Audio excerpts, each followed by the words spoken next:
نحمده ونستعينه ونستهديه ونستغفره ونعوذ بالله من شرور أنفسنا ومن سيئات أعمالنا من يهده الله فلا مضل له ومن يضلل فلا هادي له أشهد أن لا إله إلا الله وأشهد أن محمدا عبده ورسوله فإن أصدق الحديث كتاب الله وخير الهدي هدي محمد صلى الله عليه وسلم وشر الأمور محدثاتها وكل محدثة بدعة وكل بدعة ضلالة أو كما قال صلى الله عليه وسلم اللهم صل وسلم على سيدنا محمد وعلى آل محمد كما صليت على إبراهيم وعلى آل إبراهيم وبارك على محمد وعلى آل محمد كما باركت على إبراهيم وعلى آل إبراهيم في العالمين إنك حميد مجيد. أما بعد, Alhamdulillah, kita bersyukur kepada Allah SWT. Allah bagi lagi kita hidup, menghirup dan menyedut udara oksigen yang segar, insya-Allah, untuk kita sama-sama selesa, bersama-sama belajar, bersama-sama terus berusaha menjadi hamba Allah Subhanahu taala yang saleh dan salihah, menjadi hamba Allah Subhanahu taala yang bersungguh-sungguh berusaha untuk memperbaiki ibadatnya hari demi hari, insya-Allah. Semoga dengan itu, dengan usaha itu dan kesabaran itu, Allah bagi kita keberkatan di dunia dan di akhirat dan rahmatnya, dan semoga ianya menjadi salah satu sebab untuk Allah Subhanahu wa taala meletakkan kita bersama orang-orang salih dan salihah di dalam syurga bersama para anbiya dan para rasul, insya-Allah. Amin. Alhamdulillah, sebelum saya pergi mulakan hari ini, majlis hari ini, kalau ada yang bertanya tentang isu menggabungkan di antara selawat minggu lepas, bukan minggu lepas, sesi lepas, Puan Wan Nurhanita, wallahu alam ada ke tak dalam majlis kita hari ini. Kalau tak ada, ada dalam kita ada recording kan, ada recording. Jadi boleh tengok kat sinilah sambil-sambil saya, sebelum saya masuk kepada hadis yang kita akan masuk hari ini, tentang menggabungkan selawat dan salam Allahumma salli ala Muhammad, ataupun ada yang baca Allahumma salli wa sallim. Kalau di dalam solat tu kita dah baca dah assalamu at-tahiyyatul mubarakatuh salawatut tayyibatu lillah.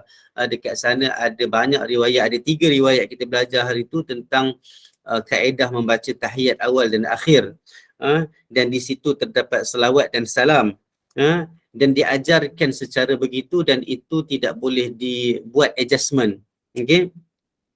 Tetapi kalau kaedah berselawat di luar ini mungkin ada keluasan sedikit, tetapi masih perlu berkisar ataupun menggunakan ataupun berdasarkan kepada dalil-dalil yang datang kepada kita. Cuma hari itu ada isu yang dibangkitkan oleh Puan, bahawa di sana terdapat perbahasan. Okey, terima kasih Puan Wan Nurhanita. Di sana terdapat perbahasan, memang dah ada perbahasan tentang apa pendapat Imam Nawawi dan sebagainya, apa pendapat Ibn Hajar Al-Asqalani yang kita sebut dia datang lebih kurang 100 tahun selepas kewafatan Imam An-Nawawi rahimahullah.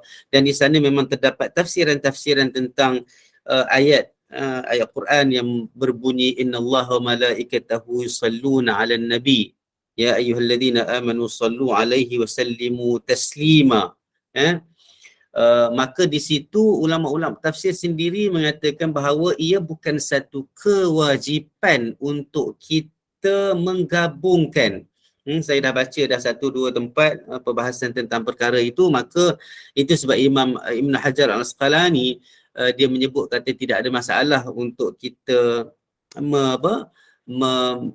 memisahkan, ataupun bukan memisahkan, kalau kata perkataan memisahkan nampak macam agak negatif, tetapi bukan memisahkan, tetapi kita baca, contohnya kita berselawat, ada masa kita gabungkan selawat dan salam, Allahumma salli ala Muhammad, Allahumma salli wa sallim ala Muhammad. Okey.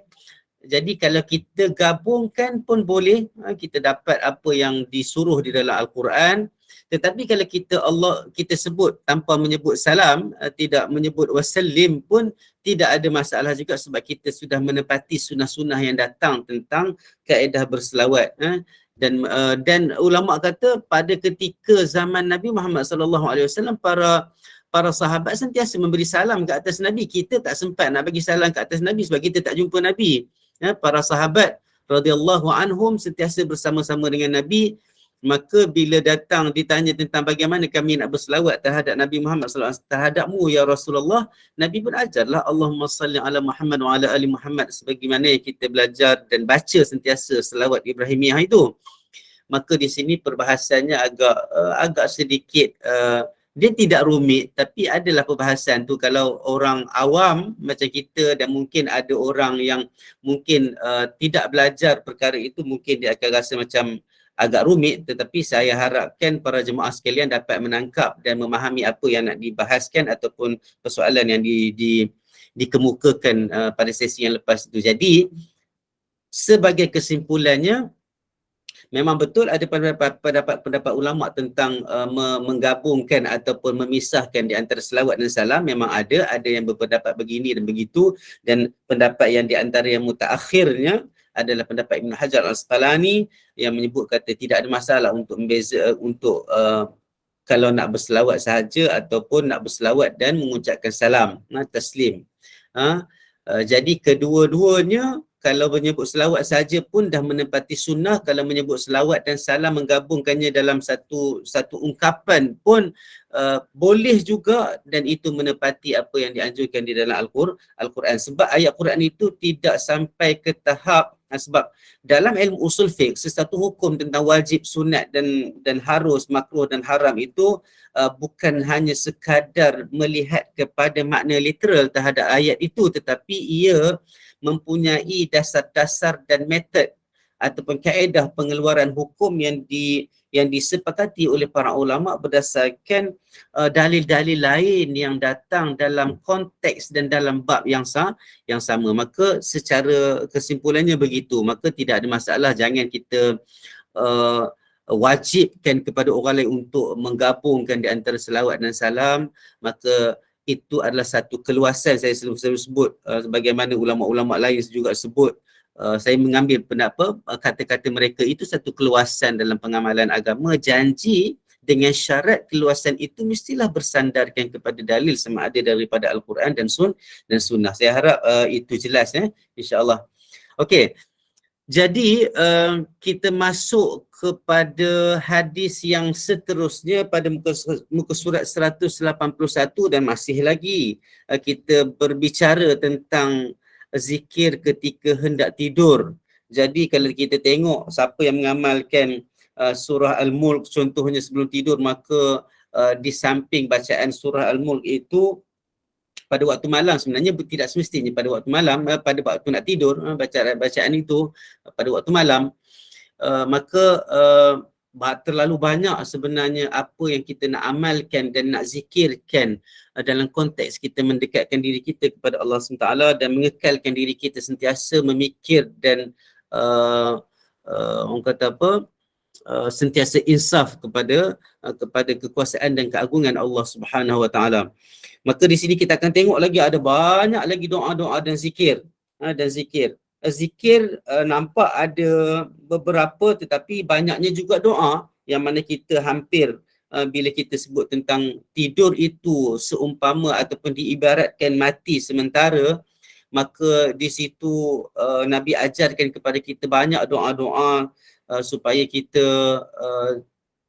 menyerahkan diri kita kepada Allah SWT dan memohon keampunan dan kemaafan daripada Allah SWT. Okey, Imam An-Nawawi rahimahullah di dalam hadis yang seterusnya ini dia kata apa? Dia kata wa rawaina fi sahihai al-Bukhari wa Muslim an Abi Hurairah radhiyallahu anhu qala Rasulullah sallallahu alaihi wasallam idza awa ahadukum ila firashihi فلينفض فراشه بداخلة إزاره فإنه لا يدري ما خلفه عليه ثم يقول باسمك ربي وضعت جنبي وبك أرفعه إن أمسكت نفسي فارحمها وإن أرسلتها فاحفظها بما تحفظ به عبادك الصالحين وفي رواية ينفضه 3 مرات atau kama qala sallallahu alaihi wasallam. Kami meriwayatkan di dalam Sahih Bukhari dan Muslim daripada Abi Hurairah radhiyallahu anhu, dia berkata bahawa Rasulullah sallallahu alaihi wasallam telah bersabda, apabila seseorang ataupun salah seorang daripada kamu menghampiri tempat tidur ataupun pergi ataupun duduk ataupun mula nak berbaring ke tempat tidurnya, maka sebelum dia letak badan dia dekat tempat dia nak tidur ataupun sebelum dia, kita bahasa kita sekarang sebelum landing, sebelum landing atas katil, sebelum kita landing itu, sebelum kita duduk ataupun berbaring ataupun mengiring, tak kira lah macam mana. Kadang-kadang ada orang budak-budak nakal sekarang ni kan, kadang dia pergi tambah-tambah bila dia masuk hotel kan, dia pergi dia buat macam terbang macam Superman tu. Itu kalau kita tengok perangai anak-anak kita sebagainya, mungkin anak-anak saya je lah kot, wallahualam. Tetapi tak kira lah bagaimana, kalau orang tua buat perangai macam tu mungkinlah pelik sikit kan, tapi kalau budak-budak mungkinlah itu masa mereka kan. Tetapi perlu diingatkan kepada mereka juga bahawa jangan terus baring, jangan terus duduk, jangan terus orang kata apa, meletakkan badan kita di atas tempat kita tidur, kecuali selepas kita mengibas ataupun memukul dengan kain ataupun apa-apa yang ada dekat tangan kita. Sebab apa? Kalau tengok dekat sini, Nabi kata apa? فَلْيَنْفُضْ فِرَاشَهُ بِدَاخِلَةِ إِزَارِهِ. Nabi dia mengibaskan tempat tidur dia tu, firash sama ada katil ataupun tilam kalau kita tidur kat bawah ke apa ke, tapi Nabi ni firash mungkin ada sedikit tinggi daripada lantai kalau firash ini. Bidakhilati izarihi, dengan sebelah dalam, meletakkan tangan di sebelah dalam izar. Izar ni kalau tengok pemahaman orang Arab, izar ni kalau dulu di bahagian bawah daripada pusat ini sehingga ke kaki, sama ada dia di atas sehingga atas buku lali, fauqar rukbah, di atas buku lali, daripada pusat sehingga atas buku lali. Itu pakaian, sama ada ia adalah berbentuk kain ataupun seluar yang agak fag ataupun besar, longgar, itu dinamakan izar. Izar. Kalau atas tu thawb, belah atas, pakaian belah atas itu. Jadi kalau sekarang ni kita, kalau seluar pun kita panggil izar, kalau kain pelekat pun kita panggil izar, ataupun apa-apalah pakaian yang mempunyai dua pieces, maksudnya dua bahagian. Atas itu tidak dipanggil izar, yang di bahagian bawah saja dipanggil izar. Jadi bila nak duduk atas katil tu, Nabi mengibaskan dari dalam. Dia kata bidakhilati izar, maksudnya pendapat ulama, Nabi letak lapik tangan dia dengan belah dalam. Dia bukan kibaskan dan mengenakan tangan dia kepada tempat dia nak tidur. Tidak. Yang kena kepada tempat tidur dia adalah kain, dia bukan tangan Nabi. Okey, bidakhilati izarihi. Kalau tengok dekat sini macam mana terjemahan dia? Berganda, hendaklah dia mengibaskan hujung kain sarungnya. Hujung kain sarungnya. Jadi kalau menyebut tentang kain sarung, maka di hujungnya tu, sebab sedang memakai kain tu, kita pakai pakaian izar tu sedang dipakai. Jadi kita bukanlah sehingga nak kena buka kain tu dan mengibaskan, tidak, tetapi sambil-sambil memakai kain itu, mengambil hujungnya, meletakkan tangan di belah dalam dan mengibaskan tempat kita nak tidur. Dalam hadis ini ada hadis-hadis ataupun ayat Quran yang Allah dan Rasul meletakkan ataupun menyatakan tentang hikmah. Tetapi ada juga yang tidak ada dinyatakan tentang hikmah. Maka bila kita melihat di dalam hadis ini, Nabi menyebut tentang hikmah ataupun justifikasi kenapa ataupun mengapa perlu dibuat begitu. Okey. Sebab kadang-kadang kalau kita tengok, kalau rumah kita kan manalah ada apa-apa sangat kan. Tetapi Nabi beritahu fa innahu la yadri ma khalafahu alaihi. Maka sesungguhnya dia tidak tahu apa yang ditinggalkan di atas katil itu. Maksud dia dekat sini, kita tak tahu sebenarnya siapa yang duduk atas katil kita. Kalau kita tahu alam jin ini, mungkin mereka juga akan duduk dekat atas katil kita, kan? Jadi kalau kita pergi tempat-tempat hotel dan sebagainya, mungkin kita tak tahu sebenarnya kalau siapa yang bekerja dekat hotel sebenarnya, kadang-kadang pekerja-pekerja ni pun, wallahualam, ini pengalaman saya sendiri. Ada leaking video pun sebenarnya, bukan kita mengkritik, mengondem pekerja-pekerja hotel, tapi benda ni berlaku dan di antara mereka ada yang baik, ada yang sedikit nakal, mereka semua baik insya-Allah, tetapi mereka juga kadang-kadang duduk dan sebagainya. Jadi bila kita masuk, kita kibaskan sikit. Kalau kita pergi tempat-tempat yang kita tak tahu, kita pergi rumah orang dan sebagainya, sediakan katil dan sebagainya, kita kibaskan sikit. Even dekat rumah kita pun kita tak tahu anak kita naik kan, kadang-kadang dia main kat luar rumah, dia naik atas katil. Sebenarnya adab anak-anak dia, kalau dulu-dulu kita tak boleh nak naik atas katil mak ayah kita, tapi sekarang ni mungkin keadaan tu mungkin dah berubah, kadang naik lompat sana sini. Sebagai budak kecil tak apa, kalau budak-budak besar pun kadang begitu. Jadi kita kena ajarkan anak kita supaya minta izin untuk duduk di atas katil dan masuk bilik kita. Itu di antara adat Islam lah. Panjang sikit dekat sini sebab ada perkaranya, dan mengikut saya pun dah baca satu huraian saintifik tentang perkara ini juga. Betulkan saya kalau saya silap. Sebab bila kita tidur, bila seseorang itu tidur, dia sebenarnya melepaskan beberapa bahagian dalam dekat diri dia. Contohnya habuk. Kan kulit kita ni ada sel-sel mati yang kalau kita garu dan sebagainya itu dia ada habuk-habuk itu. Okey, ataupun mungkin apa-apa yang ada dekat kepala kita, kepala orang lain, ataupun tubuh badan yang mungkin bila dia tidur kat tempat kita, tidur dekat satu-satu tempat, kita nak tidur pula tempat tu, mungkin dia meninggalkan sesuatu yang mana itu juga mempunyai mengandungi perkara yang tidak bagus, mungkin orang kata apa, perkara yang tidak sihat untuk kita. Maka itu di antara hikmah-hikmah apabila orang mengkaji balik ada hadis-hadis yang menceritakan tentang perkara-perkara macam ni. Dari segi saintifik juga ia menepati apa yang sepatutnya kita buat berdasarkan apa yang diajarkan oleh Nabi Muhammad SAW. Dan Nabi sebut dalam hadis ni, dia kata فَإِنَّهُ لَا يَدْرِي مَا خَلَفَهُ عَلَيْهِ. Sesungguhnya seorang itu tak tahu apa yang ditinggalkan di atas katil itu.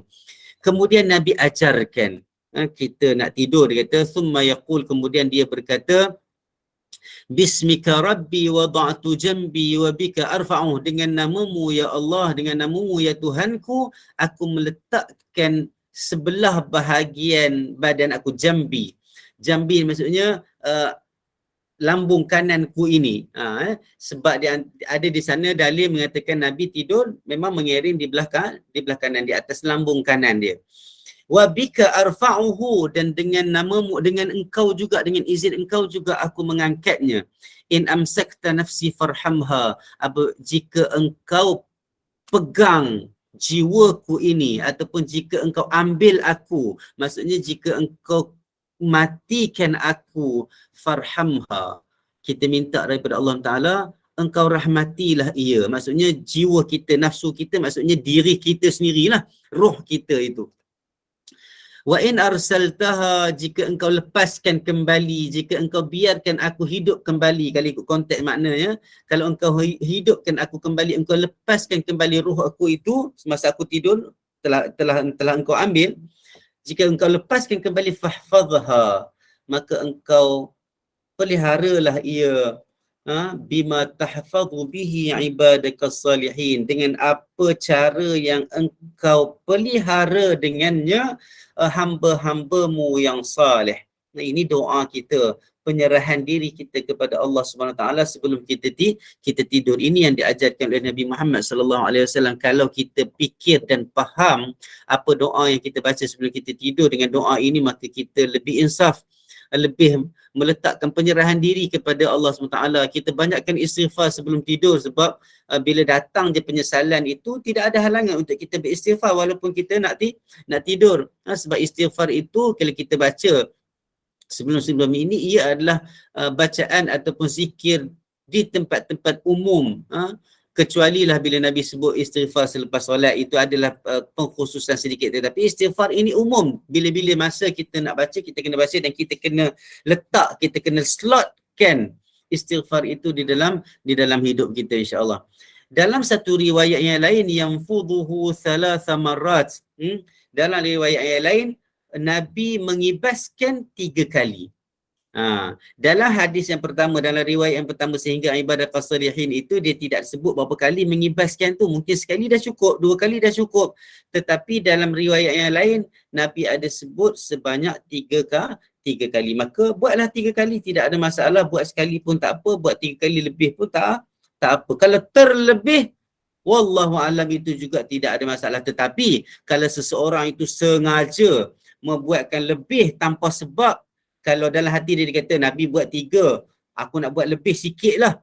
Dalam keadaan dia merasakan apa yang dia buat itu lebih baik daripada apa yang Nabi nasihatkan, itu maka itu tidak bagus dan tidak boleh. Boleh faham apa yang saya nak sampaikan, supaya kita bila kita mengamalkan apa yang Nabi buat, kita berpada-pada dan sederhana dan mengikut betul-betul apa Nabi buat. Sebab dalam hadis Nabi tak bagi tahu ada berapa kali, kibaslah sekali atau 2 kali, tetapi dalam riwayat yang lain Nabi bagi tahu 3 kali. Tapi kalau dalam hati kita buat lebih daripada 3 kali itu dengan sebab kita nak rasa lebih daripada apa yang Nabi buat, lebih baik, itu tidak boleh.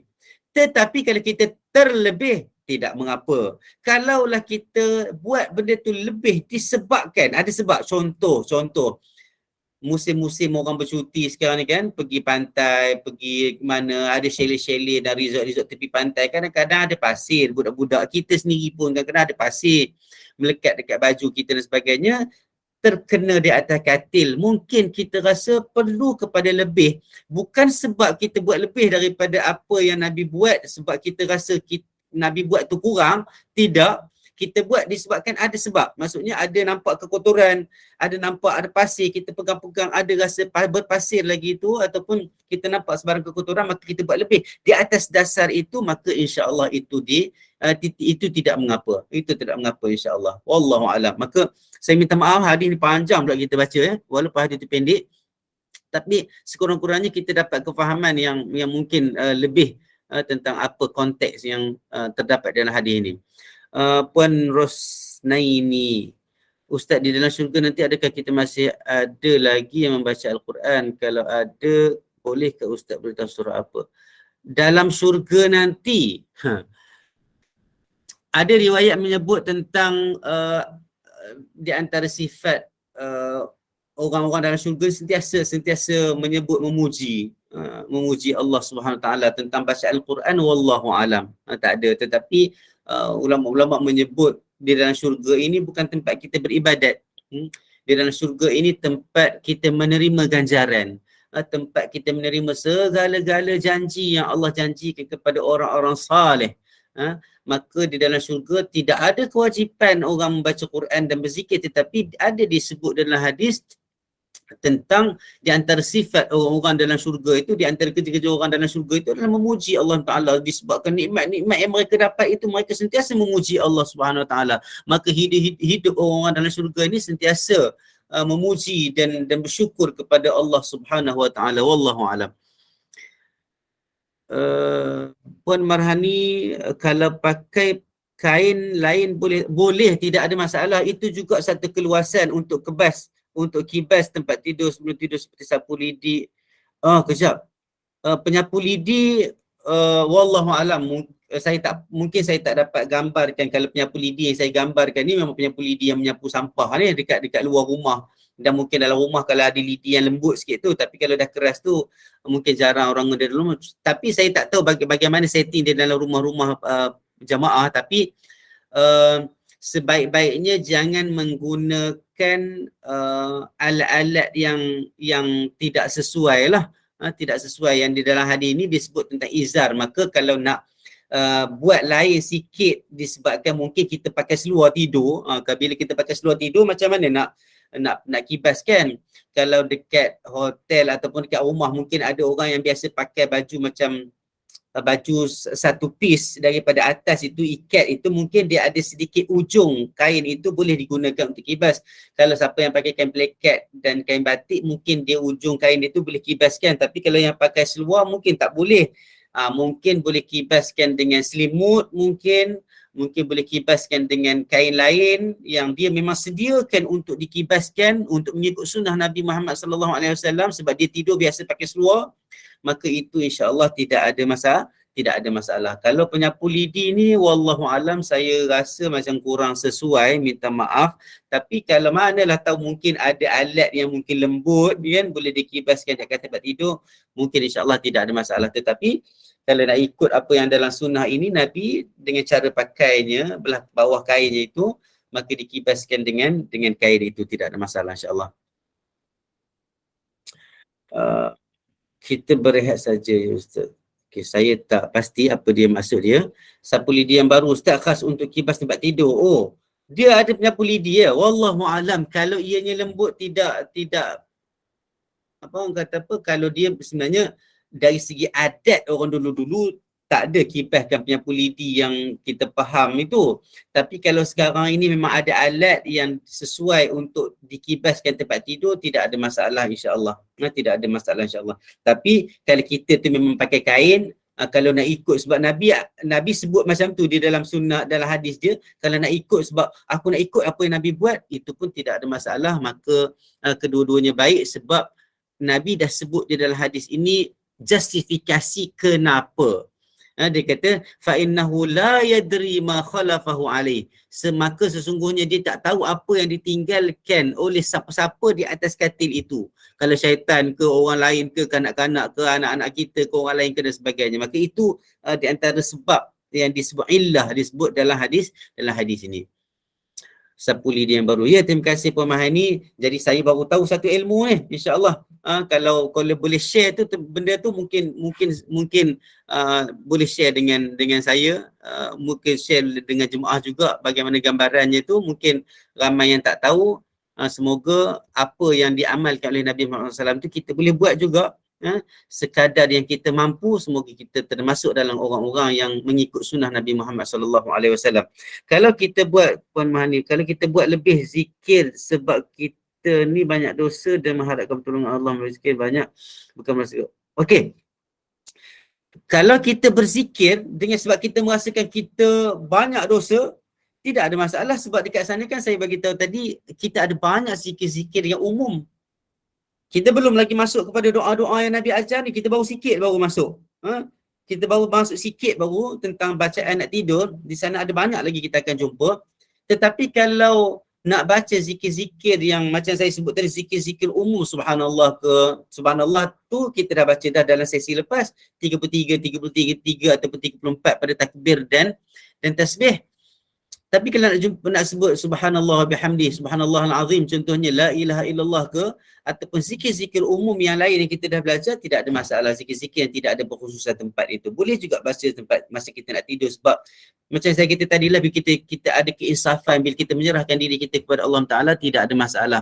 Yang jangan kita buat adalah mengkhususkan zikir-zikir yang umum pada tempat-tempat yang khusus. Wallahu'alam. Okey. Kita berganjak insya-Allah kepada hadis yang seterusnya, iaitu rawaina fi sahihain rawaina fi sahihain an Aisyah radhiyallahu anha anna Rasulullah sallallahu alaihi wasallam kana idza akhadha madja'ahu nafatha fi yadayhi wa qara'a bil mu'awwidhat wa masaha bihima jasadahu. Kami meriwayatkan di dalam dua sahih, iaitu kitab Bukhari dan Muslim. Kitab Bukhari dan Muslim daripada Aisyah radhiyallahu anha.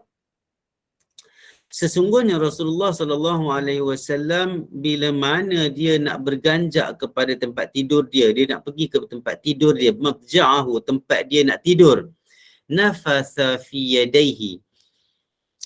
Nafasa dalam hadis, dalam istilah fiqh dia ada banyak perkataan yang menggambarkan tiupan. Nafasa, tafala, basaqa. Okey. Jadi nafasa ini lebih rendah daripada tafala. Siapa yang belajar bahasa Arab lah, tafala lebih rendah daripada basaqa. Okey. Basaqa ni ataupun tafala ini ada sedikit air yang keluar daripada mulut kita, air liur itu ada keluar sikit. Itu inilah.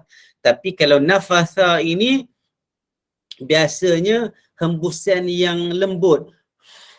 Itu macam tu. Sebab kita hembuskan pada diri kita sendiri, kita hembuskan kepada diri kita sendiri.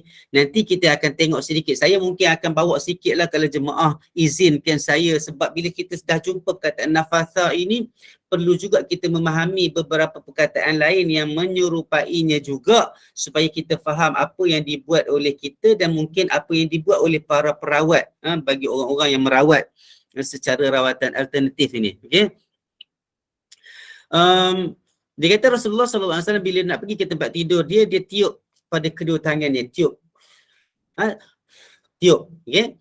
Wa qara'a bil muawwizat, dan dia membaca dengan muawwizat.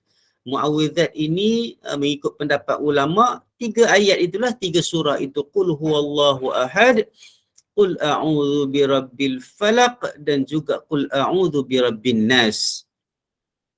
Dan apa yang Nabi buat? Nabi buat wa masaha bihi ma jasadahu, dan dia pun menyapukan tangannya, kedua tangannya, seluruh tubuh dia, seluruh jasad dia.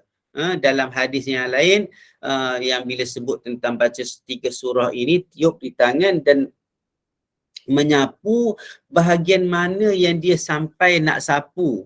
Kalau kita boleh sapu semua, sapulah semua. Ada bahagian kita tak sampai, macam kita mandi lah, kita tak sampai nak letak sabun tengah belakang kita ni, tak apalah. Tak ada orang yang sakit pinggang, sakit lutut, tak mampu nak tunduk ataupun tak mampu nak bengkokkan badan dia sampai ke ujung kaki, maka mana yang dia mampu sapu, dia mampu sampaikan kedua tangan dia untuk dia sapu, untuk mengikut, berusaha mengikut apa yang Nabi minta kita buat, dan Nabi buat seperti mana yang dikhabarkan kepada kita oleh Aisyah radhiyallahu anha. Okey, sedikit perbahasan saya boleh kongsikan mungkin tentang perbahasan tentang tafala ataupun nafatha. Kalau tengok dalam satu hadis, yang sebenarnya bagi orang yang belajar dakwah, hadis ini masyhur lah.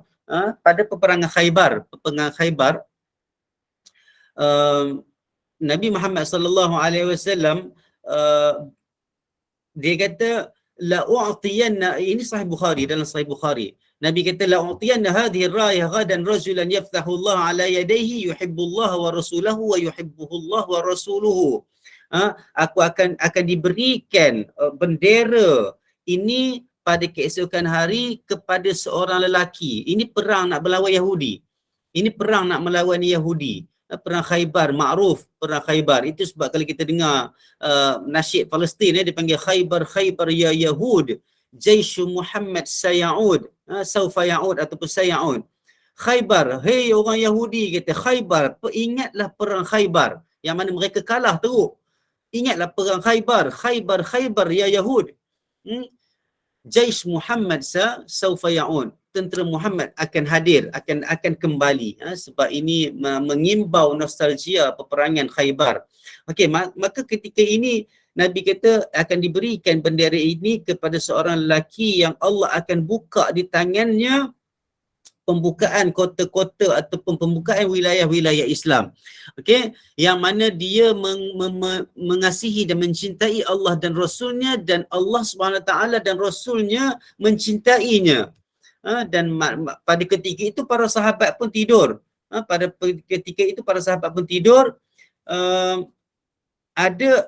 Ada yang sampai macam tak boleh nak tidur sebab memikirkan siapalah Nabi nak bagi, kepada siapakah Nabi nak bagi bendera ini. Okey, ayyuhum yu'tahu.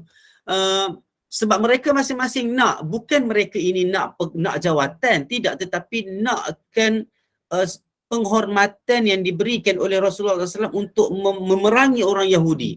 Apabila mereka berpagi, bangun pada pagi, falamma asbahan nas ghadaw ala Rasulullah sallallahu alaihi wasallam kulluhum yarju ayyu'tah. Mereka pakat-pakatlah pergi kat Rasulullah ini mengharapkan Rasulullah bagi mereka tanggungjawab untuk memerangi orang Yahudi ini. Tapi Nabi Muhammad sallallahu alaihi wasallam dia kata, aina Ali bin Abi Talib, dia kata Nabi ni dalam hati dia dah tahu dah nak bagi kepada siapa kan? Aina Ali bin Abi Talib? Di mana Ali bin Abi Talib? Faqila huwa ya Rasulullah yashtaki ainaihi. Ya Rasulullah, ada seorang berjawab, dia kata, ya Rasulullah, sesungguhnya Ali dia sakit mata, ramad, ada yang kata ramadatil ain, macam mata dia macam kelabu, macam ada sakit, ada sedikit sakit, wallahu alam jenis sakit yang bagaimana, tetapi sakit. Qala fa arsalu ilaih, Nabi kata utuskan orang kepada dia untuk bawa mari Ali itu juga. Walaupun dia sakit mata, bawa mari Ali itu juga. Fa utiya bihi fa basaqa Rasulullah sallallahu alaihi wasallam fi ainaihi wa da'a lahu. Bila bawa datang, dibawa Ali bin Abi Talib kepada Nabi Muhammad sallallahu alaihi wasallam, Nabi pun fa basaqa. Basaqa ini mengikut terjemahan ataupun tafsiran kepada kalimah basaqa ini, satu hembusan yang kuat. Boleh kita tengok macam mana orang merawat. Okey, satu hembusan yang agak kuat, yang mana terdapat sedikit air liur yang terkeluar daripada mulut Nabi Muhammad sallallahu alaihi wasallam. Jadi itu yang ulama sebut balla wajhuhu biriqi Rasulullah sallallahu alaihi wasallam. Ada basah sikit muka tu, tempat dihembus itu dengan sedikit air liur yang berkat air liur Nabi Muhammad sallallahu alaihi wasallam. Okey, fabara hatta ka'an lam yakun bihi waja', maka sembuh seolah-olah macam tak ada apa-apa. Diceritakan Ali, mata dia sampai sudah mata dia terang dengan berkat yang diberikan oleh Allah Subhanahu Wa Taala kepada Nabi Muhammad sallallahu alaihi wasallam. Fa'atahu rayah, dan Nabi pun bagilah kepada dia bendera.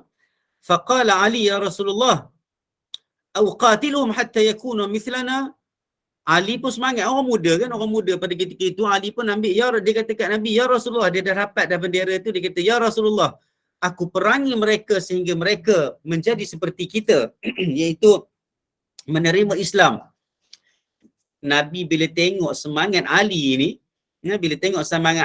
dia kata, unfuz ala rislika hatta tanzil bisahatihim. Dia kata, cool down, dia kata, tenang, dia kata, sehinggalah kamu turun kepada tempat mereka berkumpul itu. Sebab sebelum peperangan biasanya akan ada mufawadah, dia panggil perbincangan. Nabi kata, sehingga kamu turun ke tempat mereka bincang, summad'uhum ilal Islam, ajak dulu mereka kepada Islam, wa akhbirhum bima yajibu alaihim min haqqillahi fih, bagi tahu mereka tentang apa yang mereka wajib buat terhadap hak-hak Allah SWT. Okey, fa wallahi li ayyahdiyallahu bika rajulan wahidan khairun laka min ayyakuna laka humurun na'am. Sesungguhnya, dia kata, maka sungguhnya, fa wallah, demi Allah, Allah bagi hidayah kepada seseorang itu dengan sebab kamu adalah lebih baik daripada kamu memiliki unta merah ataupun tunggangan yang mahal. Ini motivasi Nabi Muhammad SAW kepada Ali. Bila tengok Ali ini eager sangat nak memerangi orang Yahudi, tapi dalam waktu yang sama Nabi arahkan mereka untuk mereka berdakwah dulu. Sebab itu kerja dakwah ini besar, kerja dakwah ini hebat, kerja dakwah ini memang kita kena buat. Jangan bersemangat tanpa asas, jangan bersemangat berlebihan sehingga kita dilihat kita tidak sabar. Okey, jadi kita kena sabar dan kita sampaikan dulu dakwah sebelum mereka tidak menerima dakwah dan diizinkan untuk berperang. Mungkin panjang sikit, saya minta maaf, itu mungkin jadi pengajaran kepada kita, tapi nak ceritanya basaqa. Bila lihat balik kepada perbahasan ulama tentang basaqa, hembusan nafatha, ini tidak ada masalah sebab hembusan biasa saja. Tapi terjadi juga mungkin ada orang yang melihat setengah perawat, kalau terdapat, sebab benda ni berlaku, saya tidak generalizekan, tetapi sesiapa, mungkin kita juga mendapat ada yang mendapat sedikit maklumat, cakap-cakap orang yang mungkin kurang berpuas hati dengan cara yang kadang-kadang bila hembusan itu air liur penuh dekat muka, terlebih. Tambah-tambah dalam keadaan sekarang mungkin banyak penyakit dan sebagainya, maka para perawat, saya nasihatkan walaupun ianya terdapat pendapat ulama yang mengharuskan, tetapi ada juga pendapat ulama yang mengatakan bahawa kalau nak hembus kuat-kuat pun, sebab mengikut pengalaman hembusan yang kuat itu memberi kesan dalam perawatan. Sebab kita tak hembus begitu orang tengah kerasukan, meracau dan sebagainya, kita tak hembus pelan-pelan, kita hembus. Jadi kalau boleh buat hembusan itu, jangan sampai keluar air liur, sebab itu akan mengundang mungkin persepsi yang mungkin tidak bagus tentang kaedah perawatan Islam. Okey, kita tidak sama dengan Nabi, sebab air liur Nabi ni ada keberkatannya, ada barakahnya, ada lain, ada mukjizatnya di situ. Kelebihan yang Allah bagi kepada Nabi, tapi kita bukan Nabi.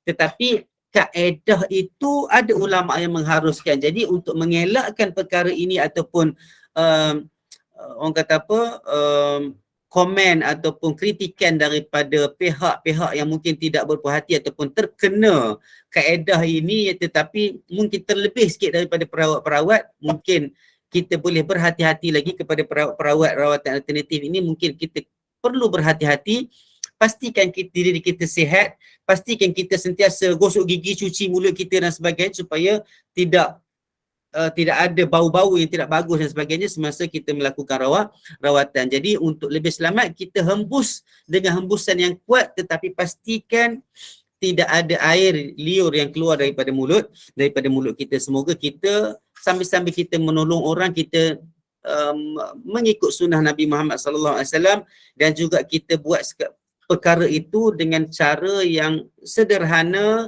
dan menepati segala tuntutan yang diletakkan oleh syarak, insya-Allah.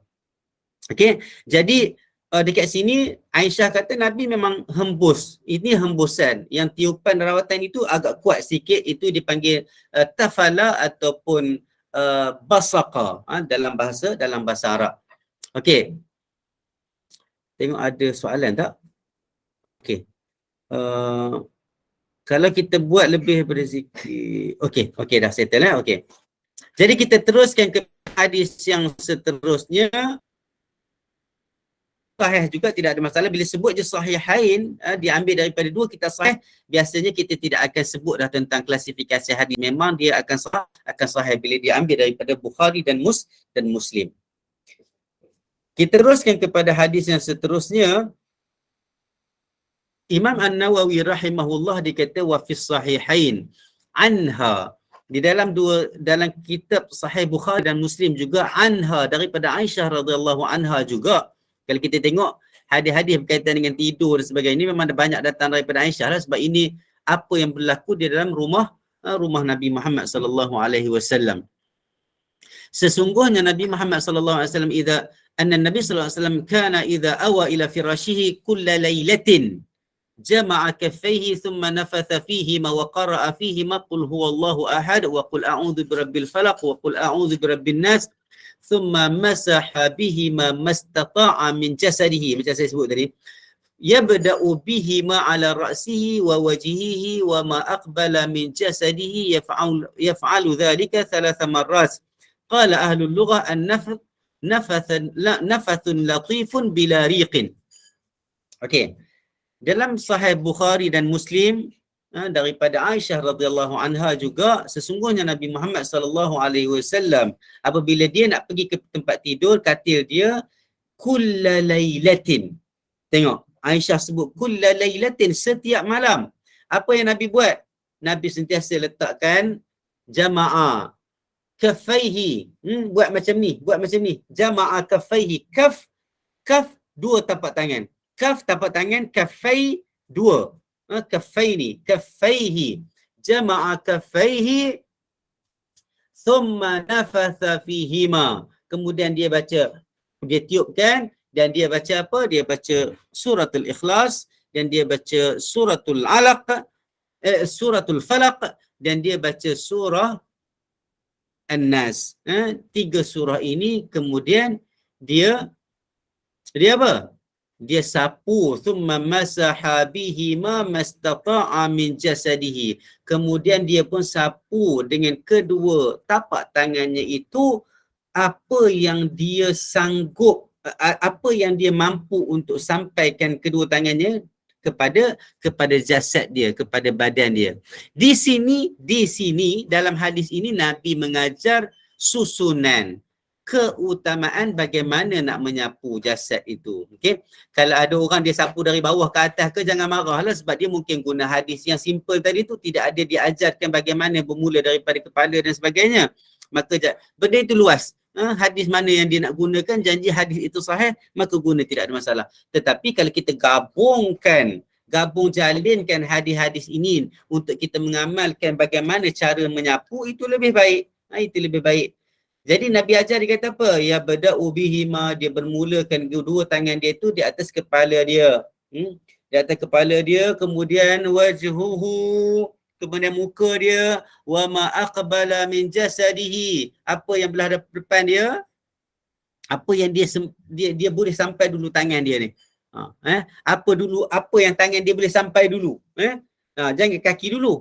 Kaki dulu jauh. Apa yang dekat dulu, sampailah seluruh jasad dia. Yaf'alika thalatha marrat, dan dia buat benda ni 3 kali. Kalau kita tengok kat sini, Nabi hembus dulu baru. Betul tak? Jadi ada juga yang baca dulu baru hembus. Tapi kalau tengok hadis ni, jama'a kaffaihi, kemudian nafatha fihi ma. Mungkin boleh buat sekali hembus, kan, baca hembus. Jadi itu boleh dibuat, itu luas makna dia kat situ. Jadi boleh baca dan buat macam tu, boleh hembus dan baca, tidak ada masalah. Maka dibuat sebanyak 3 kali. Qala ahlul lughah, Imam Nawawi kata ahli bahasa menyebut, mengatakan bahawa an-nafsu itu adalah hembusan yang latif, hembusan yang lembut, bila riqin, tanpa ada air liur. Jadi kita hembus dengan lembut. Okey? Jadi boleh faham ke benda tu? Ada masalah ke? Kita tengok kat sini kalau ada soalan. Okey, kita tak ada soalan dan kita teruskan kepada hadis yang seterusnya. Rawaina fi sahihain.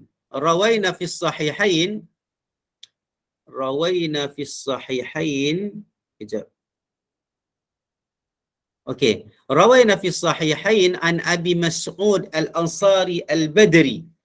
Abi Mas'ud Al-Ansari, orang Ansar yang menyertai Al-Badri. Aqabatu an bin Amr radhiyallahu anhu qala Rasulullah sallallahu alaihi wasallam al-ayatan min akhir suratil Baqarati man qara'a bihima fi lailatin kafatahu atau kama qala sallallahu alaihi wasallam. Kami meriwayatkan di dalam Sahih Bukhari dan Muslim daripada Abi Mas'ud Al-Ansari Al-Badri, Uqbah bin Amr radhiyallahu anhu, dia kata Rasulullah sallallahu alaihi wasallam bersabda, al-ayatan min akhir suratil Baqarah. Al-ayatan min akhir suratil Baqarah, 2 ayat pada akhir surah Baqarah. Man qara'a bihima fi lailatin kafatah. Siapa yang baca 2 ayat ini pada waktu malam, Yang ni, riwayat ini dia tak sebut nak tidur. Dia tak sebut semasa kita nak tidur, tetapi dia sebut pada waktu malam. Jadi nak baca hampir nak tidur itu boleh baca, tidak ada masalah. Kalau nak baca sebelum tu pun tidak ada masalah, sebab umum hadis ini pada waktu malam. Lepas tu dia kata, Nabi kata, siapa yang baca 2 ayat ini, apa dia 2 ayat di akhir surah Baqarah? Amanar Rasul dan juga la yukallifullahu nafsan illa wus'aha. Okey? Betul La yukallifullahu, amanar Rasul dan la yukallifullahu nafsan illa wus'aha. Okey, 2 ayat itu siapa yang baca pada waktu malam, cukuplah 2 ayat ini untuk dia. Itu makna dia lebih kurang. Kalau tengok kat sini apa dia? Dia dua ayat akhir surah Baqarah, siapa yang membaca kedua ayat tersebut pada waktu malam maka cukuplah baginya. Okey. Jadi ulama-ulama berbeza pendapat. Ikhtalafal ulama fi ma'na kafatahu faqila min al-afat. Okey. Ulama-ulama berbeza pendapat pada makna kafatahu. Dikatakan cukuplah bagi dia terpelihara daripada masalah-masalah pada waktu malam itu.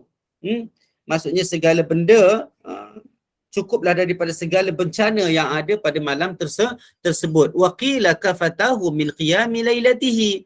Ada yang kata cukuplah bagi dia